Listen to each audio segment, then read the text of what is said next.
Hey everyone, we want to welcome you to this podcast, Rhema Seed TV. I'm your host, Don Boyer. And I'm Melinda Boyer. Welcome. We are so glad that you're here because we are going to deep dive into some really great topics that's going to stimulate your mind, it's going to feed your soul, and it's going to ignite your spirit.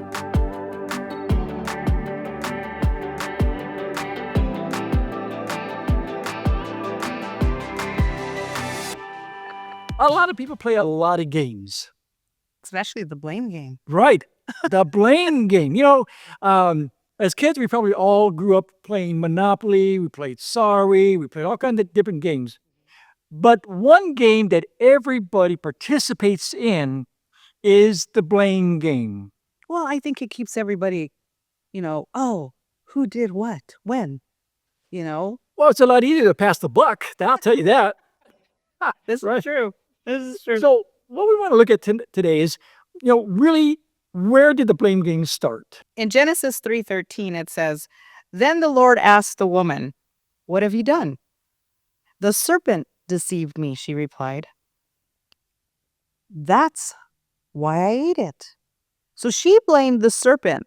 But if you go back a little bit further, it indicates that God was to blame. Well, the serpent blamed God because he told Eve, did God really say? Right? So he was blaming God's word. He was accusing God's word. He was actually blaming the fact that God lied. Then the blame game started right there, right? Yeah. Go to jail, do not pass go, do not collect $200, right? And then once that game started to play, then all of a sudden now, Eve started playing that game. People are still blaming Eve. This is why people say it's the woman's fault. Well, again, what do they do? They're blaming the woman. They're participating in the blame game, Yeah. right? Because Adam, he did the same thing. He jumped on the Monopoly board of the blame game, and he said, Eve's the one. Yeah. I ate it because of her. Yeah. Okay, so you may not even remember this, but this was like in 2006. Uh-oh. And we were doing our first film, Power Mentorship, and we were doing a lot of outside meetings. We had books going on, and there was just a lot of areas that was up in the air, and we were juggling. Right. And we had an appointment at a certain time at City Hall, and I don't remember what the appointment was for, but we were running late, and I'm not going to say why, because I'm not going to play the blame game on this show, right? We were running late. And when we got to there, we parked it. I said, we got 3 minutes to get to the meeting. So as we were rushing up the stairs to City Hall, you stopped and you said, look what you made me do. I said, what did I do? You said, I have my pants on inside out. I said, no one's going to notice that. It's going to just look fashionable, right? Fashionable, right? Yeah, it's just no one's going to notice. She said, I'm not going to go into the City Hall with my pants inside out. We got to go home, right? So that was a little bit of a blame game. You blame me for putting your pants on. I didn't put your pants on for you. Well, that's because you rushed me. Oh, you see it now? There you go again, right? Here is the great thing about the blame game, man. You got so many dynamics you can fall into. I think Parker Brothers should buy this from us. By the way, I think we should get a game called the blame game. Blame game, right? I seen a Monopoly Jesus on the game today on Facebook. You did? Yeah, it did. It had Monopoly and it had Jesus. Huh. Yeah, I don't know about that, but Well, anyway. going back to the blame game. Here's where the problem comes in with relationships, whether it is business or personal or even in marriages. Yeah. Is they can't grasp the fact. You said this yesterday, we were talking, that how come we never say we're the problem?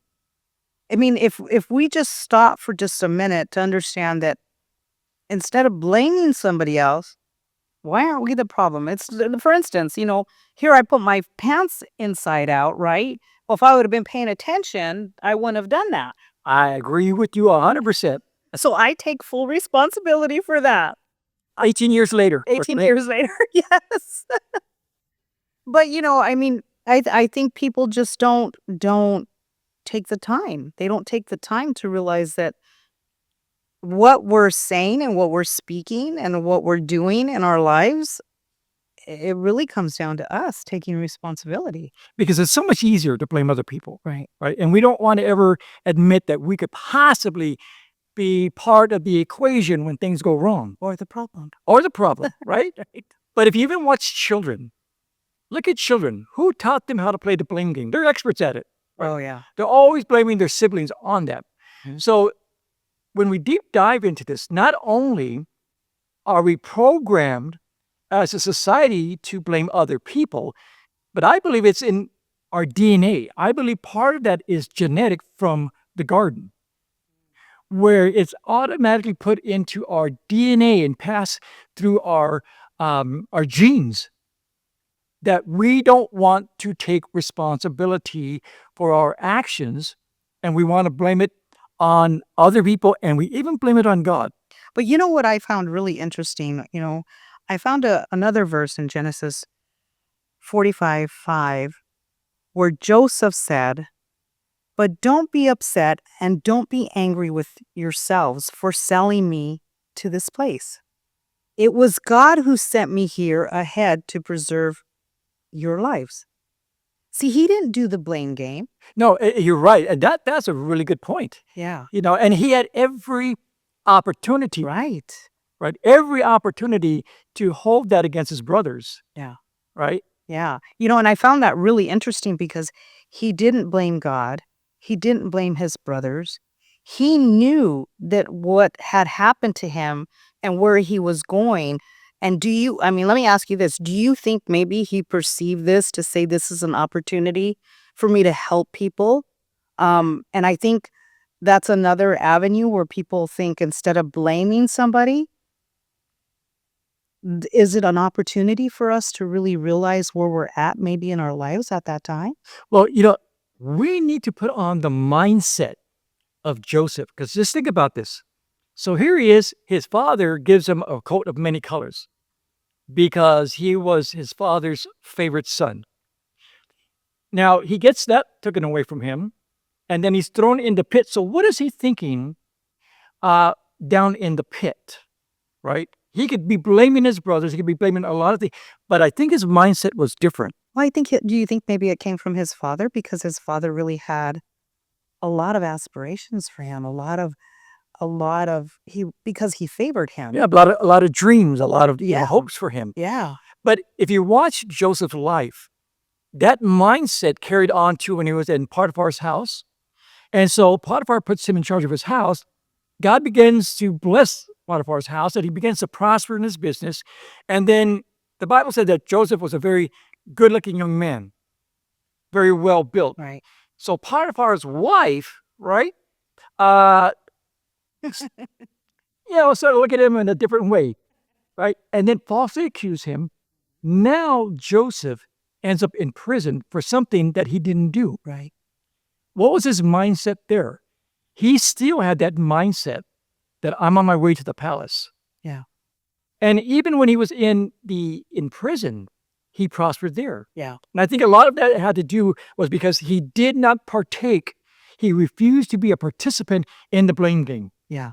And I think that we can harbor, I think that we can influence, I think we can induce God's blessings in our life if we don't play that game.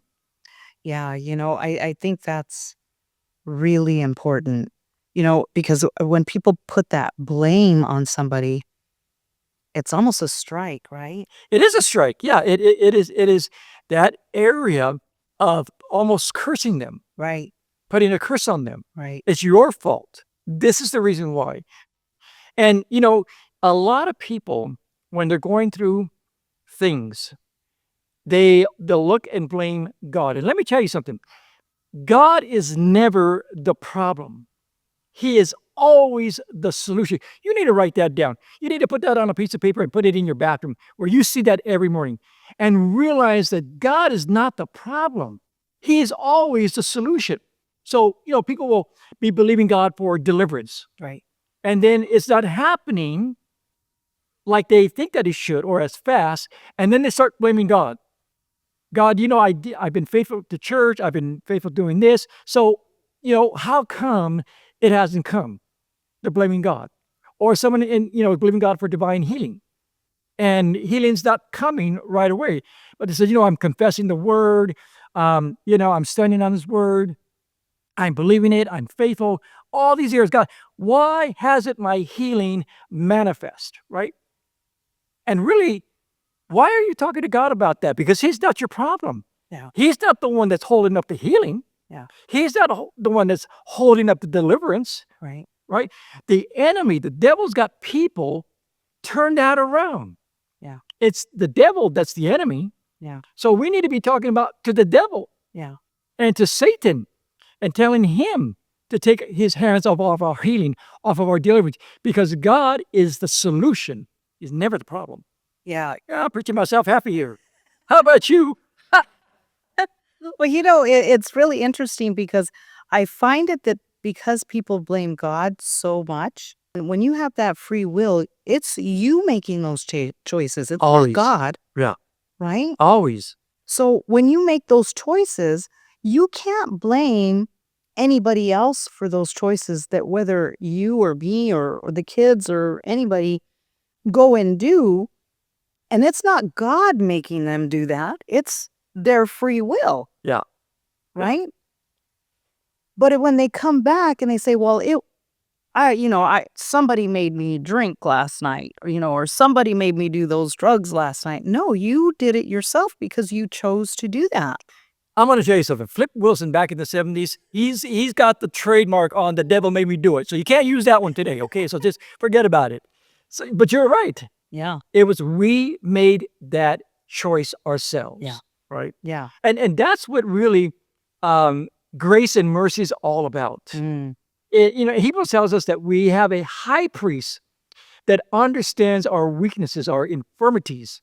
And it tells us to go boldly to his throne of grace when we need that strength. So rather than blaming somebody else, when we miss it, when we err, when we sin, that's where we go. Yeah. Because that's where the solution is at. And it says it in Jude 1:15. To execute judgment on the people of the world, he will convict every person of all and ungodly things they have done, and for all the insults and ungodly sinners have spoken against him. Yeah. So, wow. That is a wow. Right? W-O-W. Wow. Yeah. And it says also in Jude 1:16, these people are grumblers and complainers, leaving only to satisfy their desires. They brag loudly about themselves, and they flatter others to get what they want. Dang, there's some of our family members here. I don't say anything, but yeah, but that is so true. That is absolutely true.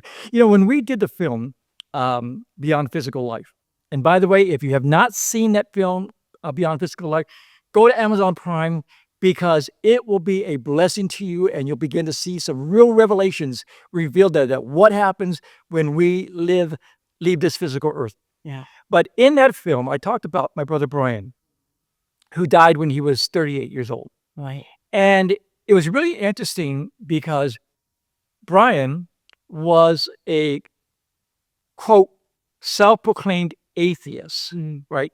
Now, here's what was so stupid about that. He said he was an atheist, but he was mad at God. He hated God because when he was 13 years old, he had a hamster that got sick. And he held it in his hands. He said, please, God, don't let my hamster die. And the hamster died. Wow. He gave up the ghost. And he blamed God. And he blamed God from 13 years old until he was 36. Wow. He blamed God. He hated God. Now, when he was on his deathbed, and I tell the full story in our film, Beyond Physical Matter. When I went into his room and he was already on a ventilator, and it wasn't Beyond Physical Matter. Oh, it was Beyond Physical Life. Yes. Yes, thank you. Beyond Physical Life. I tell the whole full story about my brother. And when I walked into his room when he was on his deathbed, he was already on a ventilator. And I walked into his room and I said a very simple little prayer. And I let him know, Brian, God did not do this to you. And led him in a little prayer. And of course, he was still, he was in basically in a coma state. But I knew that he could hear me. Right. So after I prayed for him and left, the next day when we came back is when he resurrected and he actually pulled the ventilator out of him because when me and my parents walked in there, it was a cold blue. And then they told us what happened. And he said, finally after they got him stabilized, we were in his room. He was sitting up in his bed. And he said, Don, he said, do you remember yesterday when you walked into my room? I said, yeah. He said, you prayed for me? I said, yes. He said, when you prayed for me, he said, I looked out of my bed and at my feet, there were 3 dark figures in hoods dancing in a circle. Now, my brother didn't know anything about spirituality. He never went to church. He never read the Bible. He didn't know anything about that stuff.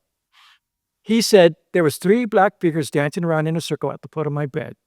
He said, then I lifted up out of my body. And he said, I looked at my body and it was laying there on the bed. And he said, when I got to the ceiling, he said, Jesus was standing there. And he said, he told me, Brian, it's not time for you to come home now. And he said, he took his index finger, and put it in my chest. And he said, when he put it in my chest, I floated back down into my body. He said, when I got back into my body, I knew that I could take this thing out because I was going to live. Right? Wow. So all of that suffering that he did because he blamed God, he decided at 13 years old that it was God's fault that the hamster died. So when we start playing the blame game, I mean, we're talking about eternal things. Right. Yeah. So, yeah. You know, I think people just need to stop and take a real look at, stop blaming other people. Yeah. And stop blaming God and really take a look at yourself. Yeah. Right. If we can shift our understanding, and I know we're running out of time here, so we're going to be closing it down, but if we can just realize how dangerous, we joke about it a lot and have some fun here, but in all reality, the blame game is a devastating game to play that really we don't want to play. And if like Joseph, and that was a great point you brought out, because I hadn't even really thought about that, even during getting ready for the show. But if we could take on the attitude and the demeanor and the mindset of Joseph, then that will cause God's glory, like Apostle Thompson always says, keeps God's glory in our life, and that's where manifestations begin to go. Amen for that. Well, I hope you enjoyed our show podcast today. It has been an excellent time spending with you. We look forward to seeing you on every podcast because we're going to have something dynamic on each show. So I'm your host, Don Boyer. And I'm Melinda Boyer. Saying we love you, we appreciate you, and we'll see you next time.